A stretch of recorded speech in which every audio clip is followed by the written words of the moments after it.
Olá, meus amigos no Brasil. Olá, meus amigos em todos os lugares aonde chega este noticiário.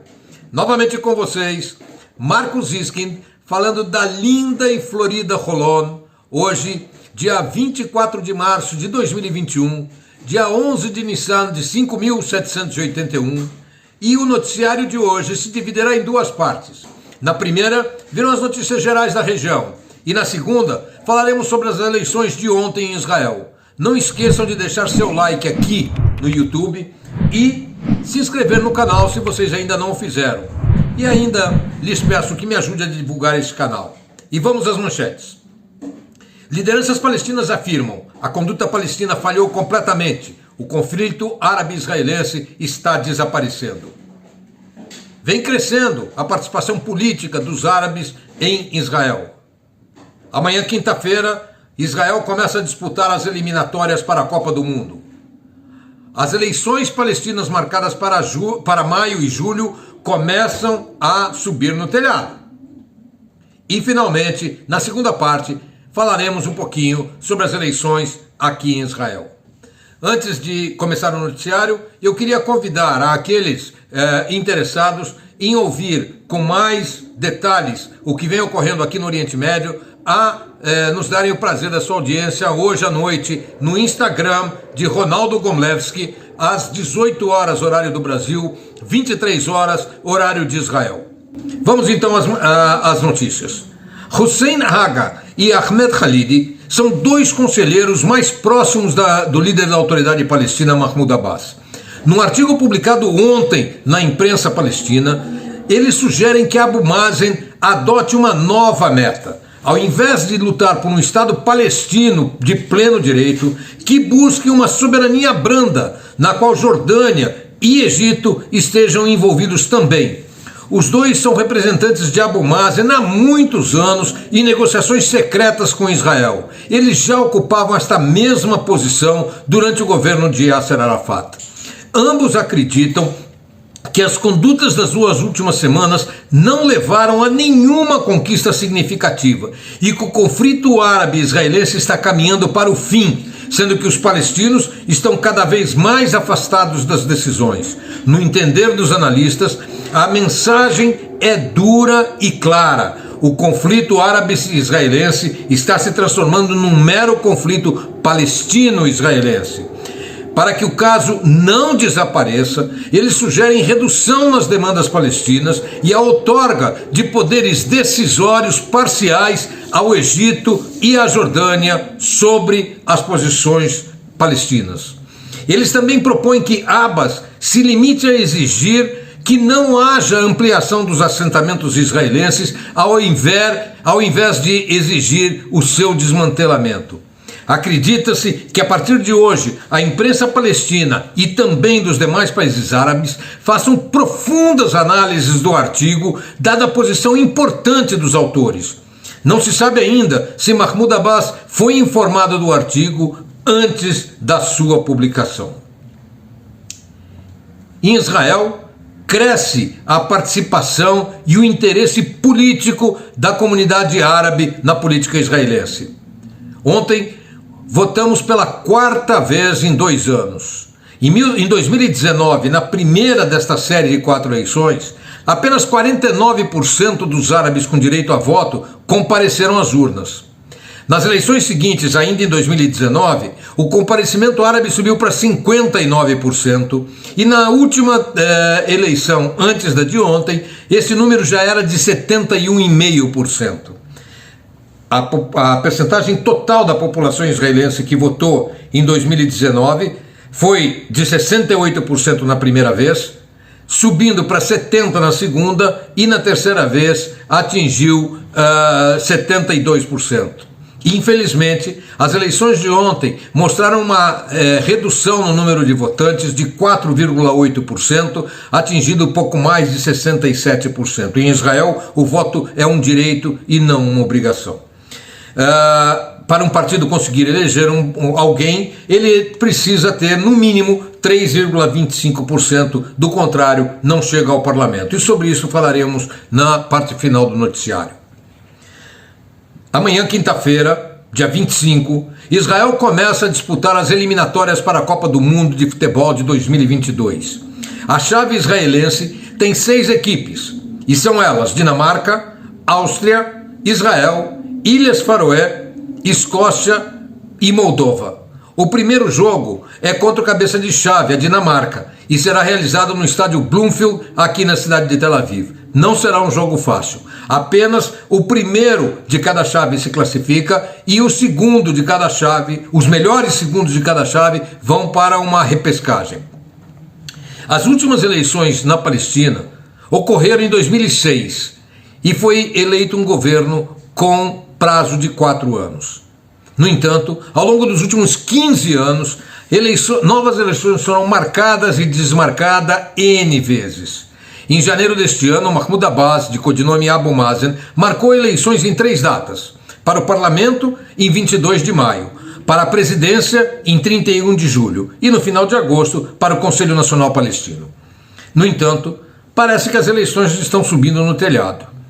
A população palestina está descrente de que haverá um acordo entre Fatah e Hamas, que são as duas principais forças políticas na região, e esse desencontro entre eles pode levar, segundo uma grande parte da população, ao cancelamento novamente das eleições. A Autoridade Palestina foi criada em 1994 e teve nesses 27 anos apenas 3 eleições gerais. Com respeito às eleições que se aproximam, apenas 42% acreditam que as eleições serão livres e honestas, enquanto 48% acham que elas não serão nem livres e nem honestas.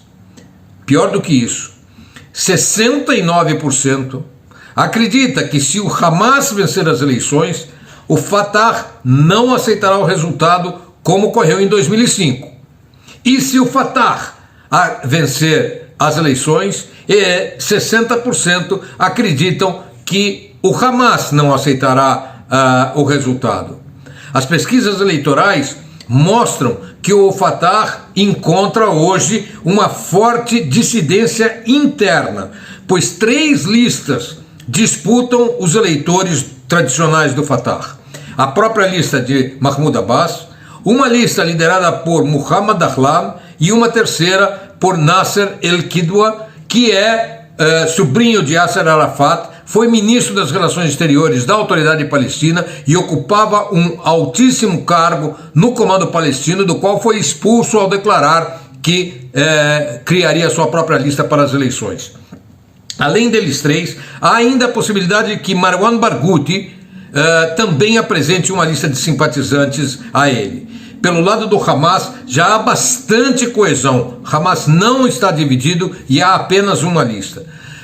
Há possibilidade de que Hamas e Fatah disputem as eleições em lista única, mas a esmagadora maioria, tanto em Gaza como na região da margem ocidental do Rio Jordão, não acreditam que eles chegarão a um acordo para uma lista única. Os demais grupos, e são muitos, são todos muito pequenos e dificilmente atingirão o coeficiente eleitoral de 1,5% que os permita entrar no parlamento. O Palestinian Center for Policy and Survey é o mais sério instituto palestino de pesquisa. Eles apresentaram nesta semana suas pesquisas de intenção de voto, algumas das quais eu acabo de mencionar, mas também trabalharam sobre a questão das eleições em julho para a presidência. O que chama muito a atenção é a percepção sobre corrupção. 16% da população palestina entrevistada acha que, como resultado das eleições, a corrupção deve diminuir. No entanto, 36% acham que aumentará. E levando em consideração que hoje 67% considera que a corrupção é muito alta no governo palestino, isso não é um bom presságio. A maioria também acha que a união nacional entre Fatah e Hamas é absolutamente impossível ou majoritariamente impossível. O atual presidente Mahmoud Abbas, nestas pesquisas, teria apenas 9% de intenções de votos, enquanto Marwan Barghouti, o seu grande opositor e que hoje está preso em Israel, condenado a 3 penas de prisão perpétua, apresenta-se com 3 vezes mais intenção de votos, com 24%. Surpreendentemente, Entre Marwan Barghouti e Mahmoud Abbas, apresenta-se Ismail Haniyeh do Hamas, com 14% das intenções de votos. Isto mostra que se Abbas disputar as eleições, hoje ele ficaria apenas em terceiro lugar na lista dos prováveis presidentes. No entanto, Abbas já tem 87 anos e há a possibilidade que ele não venha disputar as eleições. Caso isso ocorra, o levantamento do Palestinian Center for Policy and Survey mostra que Barghouti contaria hoje com 40% dos votos, 20% para Haniyeh e 7% para Mahmoud Dahlan, que se encontra exilado nos Emirados Árabes Unidos depois de ter sido demitido do Fatah, perseguido por Mahmoud Abbas, tendo que fugir do território palestino. Abbas tem contra si um desgaste muito grande. 32% da população entrevistada se diz satisfeita com seu governo, mas 65% não estão. Perguntado se Abbas deveria renunciar ao seu mandato, 68% disseram que sim. Há um tremendo pessimismo também sobre a perspectiva de paz. Vejam só os números apurados. 51% da população palestina hoje se opõe a qualquer negociação com Israel. E 58% se opõe a negociações incondicionais com Israel. Claro, não é um bom sinal. E agora, falemos um pouquinho sobre o que ocorreu ontem e o que já sabemos das eleições. Em Israel nós temos dois sistemas de votação. Um é o voto normal, em urnas normais pré-determinadas. O segundo é o chamado envelope duplo. São votos daqueles que estão impossibilitados de comparecer à sua zona eleitoral. Por exemplo, soldados no fronte e nas bases, pessoas hospitalizadas, quem está em serviço governamental no exterior, pessoas em quarentena, prisioneiros, médicos e membros do sistema hospitalar que estejam em plantão, etc. Estes votam no chamado envelope duplo e foram computados 450 mil votos em envelopes duplos que ainda serão contados. Por outro lado, os votos nas urnas estão sendo apurados e no momento que eu lhes falo, 97% já estão computados. 13 partidos conseguiram suplantar a barreira de 3,25% e, portanto, estarão no próximo parlamento. É o maior número de partidos representados no parlamento em muitos anos aqui em Israel. No parlamento, para o parlamento, não se vota em pessoas, se vota em Israel em partidos. Cada partido, 45 dias antes das eleições, apresenta sua lista de candidatos de forma numérica. Passadas as eleições, se um partido, por exemplo, conseguiu 18 cadeiras, os 18 primeiros na lista apresentada passam a ser membros do parlamento. Pelos resultados que... é importante também mencionar que uma grande maioria dos partidos já dizem ao longo do processo eleitoral com quais outros partidos estão dispostos a se coligar para governar em conjunto. Alguns partidos não o fazem, mas a maioria sim o faz. Muito bem, pelos resultados do processo eleitoral, o que temos é, infelizmente, uma nova indefinição. O grupo que se promete unir em torno de Netanyahu conseguiu 52 cadeiras. O grupo que se diz totalmente contra Netanyahu conseguiu 56 cadeiras, ou seja, nenhum dos dois atingiu o mínimo necessário de 61.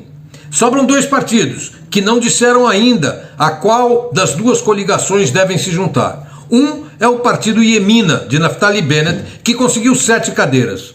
E o outro é a lista islâmica Ram, que se desligou da lista árabe unida e disputou as eleições de lista própria e conseguiu 5 cadeiras.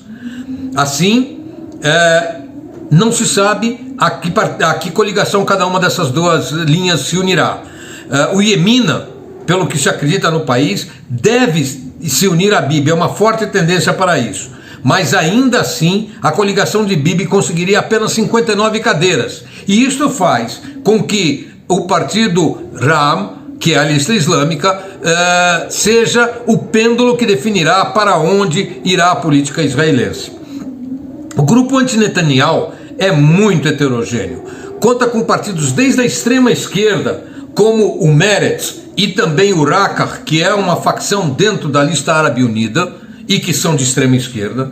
E tem no mesmo grupo anti-Netanyahu partidos de extrema direita, ainda mais à direita que o Likud, como o Nova Esperança de Gideon Sa'ar e o Israel Beitenu de Avigdor Lieberman. Entre esses dois extremos há uma outra série de partidos, como de centro-esquerda trabalhista e os partidos de centro, com uma leve inclinação à esquerda, como o Yesh Atid de Yair Lapid e o Kahol Lavan, a lista azul e branco de Benny Gantz. Assim, fica muito difícil formar um governo, uma vez que as posições são extremamente antagônicas e será muito difícil unir forças tão extremas, apesar que todos esses partidos que eu acabo de mencionar se dizem prontos a coligarem-se contra Bibi Netanyahu. Por seu lado, o Bibi tenta criar dissidência nos partidos de direita que se opõem a ele, tentando conseguir que alguns deputados eleitos pelos partidos de direita abandonem o seu partido e se juntem ao Likud para tentar assim formar a coligação necessária de no mínimo 61 cadeiras. Logo pela manhã de hoje, ao se saber que o pêndulo da eleição ou da formação do governo seria o Partido Islâmico Ra'am, um dos ministros de Bibi disse em entrevista ao vivo no rádio que não via nenhum impedimento para atraí-lo para a coligação e para as fileiras do Likud. Tal afirmação levou a uma intervenção imediata, ao vivo, de outro membro do Likud, afastando totalmente esta possibilidade. E houve uma acalorada discussão entre os dois, ao vivo, ambos membros do partido de Bibi Netanyahu, o Likud. Imediatamente após o ocorrido, Bibi proibiu seus correligionários de darem entrevista ao vivo até nova ordem e assim tentar acalmar os ânimos. Logicamente, demoraremos ainda alguns dias para saber para que lado vai o pêndulo. Temos 450 mil votos ainda a serem contados, que são os votos dos envelopes duplos, e temos as possibilidades de coligação que não estão ainda totalmente definidas. Amigos, estamos chegando à Páscoa judaica e à Páscoa cristã. No próximo sábado à noite, judeus se sentarão ao redor da mesa ao longo de todo o mundo, recitando e lembrando a saída do Egito, quando o povo judeu se libertou da escravidão egípcia, se tornou uma nação sob a liderança então de Moisés e recebeu de Deus as tábuas da lei no Monte Sinai. É uma festa extremamente alegre, extremamente significativa, realizada há 3.000 anos, todos os anos, e que novamente unirá as famílias judaicas neste sábado à noite. Nesse mesmo fim de semana, meus amigos cristãos estarão celebrando a sua festa da liberdade, que é a Páscoa cristã. Lembremos que a última ceia que deu início à Páscoa cristã foi uma cerimônia de Seder em que Jesus e seus discípulos, todos judeus, estavam ao redor da mesa, assim como estarão judeus ao redor do mundo esta noite, neste sábado. Eu quero desejar a você que me ouve, seja você judeu, cristão ou de qualquer outra fé, que a festa da liberdade traga a você alegria, felicidade, irmandade e principalmente saúde, afastando esta pandemia que afastou as pessoas, nos impedindo de dar abraços, de nos visitarmos e de viajarmos. Que Deus esteja com cada um de nós. Nos encontramos, se Deus quiser, na semana que vem, aí então sim, com um pouco mais de definição sobre o que ocorre aqui em Israel. Até lá, meus amigos, muito bom Seder, muito boa Páscoa e nos veremos.